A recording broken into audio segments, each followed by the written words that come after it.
दोस्तों, द्वापर युग में कौरवों और पांडवों के बीच महाभारत का महायुद्ध हुआ था, जिसमें कौरवों ने अधर्म करने की सभी सीमाएं लांघ दी थी। कौरवों ने सभी संभव प्रयास किए पांडवों को हराने के लिए, किंतु कौरव पांडवों को हराने में असमर्थ थे। लेकिन दोस्तों, शुक्र है कि कौरवों ने नहीं बनाया महाभारत के इस प्रचंडकारी परम वीर योद्धा को अपना सेनापति। शुक्र है पांडवों का इस योद्धा से सामना नहीं हुआ, अन्यथा भगवान श्री कृष्ण भी पांडवों को इस महारथी से नहीं बचा पाते। अच्छा हुआ इस योद्धा ने अपना शक्ति प्रदर्शन नहीं किया। स्वयं भगवान श्री कृष्ण भी इस योद्धा की शक्ति से परिचित नहीं थे, इसलिए उन्होंने पांडवों को उस योद्धा से दूर रहने के लिए कहा। स्वयं महाबली भीमसेन और महारथी अर्जुन भी इस योद्धा से डरते थे। साथ में कभी भी उस कौरव योद्धा से पांडवों ने युद्ध नहीं किया था। वास्तव में आज हम आपको जिस कौरव योद्धा के बारे में बताने जा रहे हैं, वो महाभारत का एक भूखा शेर था, जिसे जगाने की हिम्मत ना तो कौरवों में थी और ना ही पांडवों में। स्वयं गुरु द्रोण, भीष्म पितामह और श्री कृष्ण भी इनकी शक्तियों के कायल थे। दोस्तों, दिव्यास्त्रों का ज्ञान होने के बावजूद भी इस योद्धा ने कभी उनका प्रयोग नहीं किया था। तो आखिर कौन था वो कौरव योद्धा? क्यों दिया उसने कौरवों का साथ? और क्या हुआ तब जब दुर्योधन ने उठाए उस योद्धा पर सवाल? जानने के लिए इस वीडियो को अंत तक अवश्य देखिएगा। लेकिन वीडियो में आगे बढ़ने से पहले जय श्री कृष्ण कमेंट जरूर कर दीजिएगा। दोस्तों, महाभारत में एक समय ऐसा आता है जब दुर्योधन को ऐसा लगता है कि कृपाचार्य युद्ध में क्या करेंगे। वो एक साधारण ब्राह्मण हैं, उनका युद्ध से क्या संबंध होगा? दुर्योधन अपने मन में आए इस विचार को भीष्म पितामह से साझा करता है। तब पितामह भीष्म दुर्योधन को कृपाचार्य की वास्तविक सच्चाई से अवगत करवाते हैं, जिसे सुनने के बाद दुर्योधन के कृपाचार्य के प्रति विचार बदल जाते हैं। भीष्म ने बताया कि सप्त ऋषि गौतम के पोते और ऋषि शरद्वांद के पुत्र कृपाचार्य एक या दो नहीं बल्कि पूरे 60,000 महारथियों को अकेले हराने की क्षमता रखते हैं। वृद्धावस्था में भी कृपाचार्य महारथियों के भी महारथी हैं तथा अपने पिता के समान ही कृपाचार्य अनेकों युद्ध विद्याओं में माहिर हैं। कृपाचार्य का जन्म भगवान शिव के पुत्र कार्तिकेय की तरह सरकंडे से हुआ है। वो चाहते तो पांडव सेना में हाहाकार मचा सकते हैं, परंतु कृपाचार्य इस बात को भी जानते हैं कि धर्म पांडवों के साथ है, इसलिए वो अपनी पूरी शक्तियों का प्रयोग नहीं कर रहे थे। वरुणास्त्र, अग्नियास्त्र, इंद्रास्त्र और ब्रह्मास्त्र का ज्ञान रखने वाले योद्धा कृपाचार्य कोई साधारण ब्राह्मण नहीं थे, बल्कि वो भगवान परशुराम और गुरु द्रोणाचार्य के समान ही अस्त्र और शस्त्रों का ज्ञान रखने वाले एक महावीर ब्राह्मण हैं। कृपाचार्य की सच्चाई जानने के बाद स्वयं दुर्योधन भी हैरान हो गए और उन्होंने उस वीर ब्राह्मण योद्धा को सामान्य समझना बंद कर दिया। हस्तिनापुर के कुल गुरु कृपाचार्य अनेकों भयानक अस्त्रों से लेकर दिव्यास्त्रों तक का ज्ञान रखते थे। राजा शांतनु के जाने के बाद भीष्म पितामह ने ही उन्हें अपने कुरुवंश का कुलगुरु बनाया था। वो धर्म, नीति और शस्त्रों के बड़े विद्वान थे।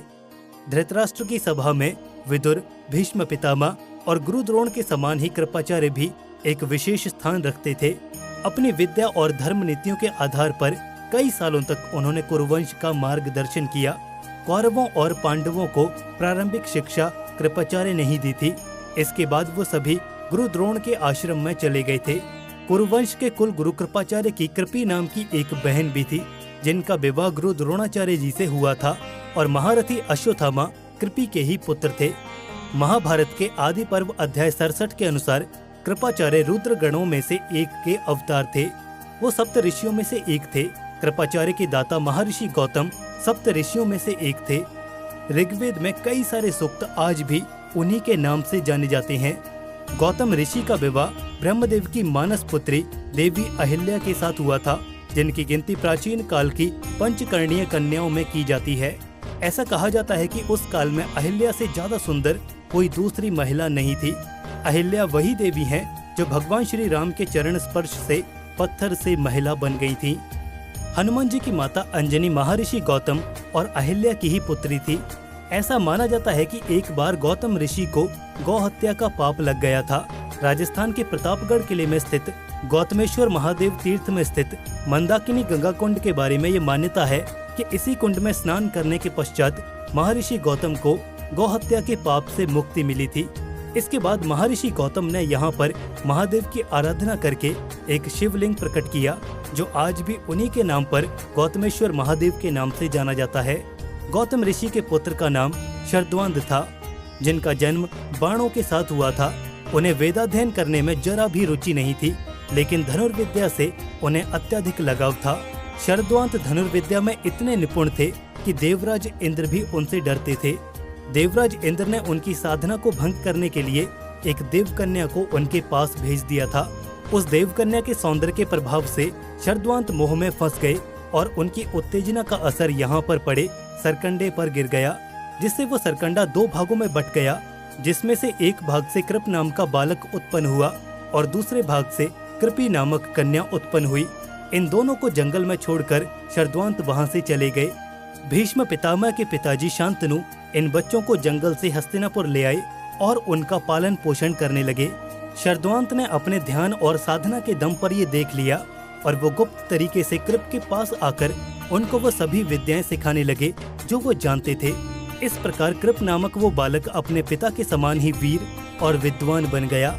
अनेकों भयानक दिव्यास्त्रों से लेकर अस्त्रों और शस्त्रों का ज्ञान रखने वाले कृप नामक वही बालक आगे चलकर कृपाचार्य कहलाया।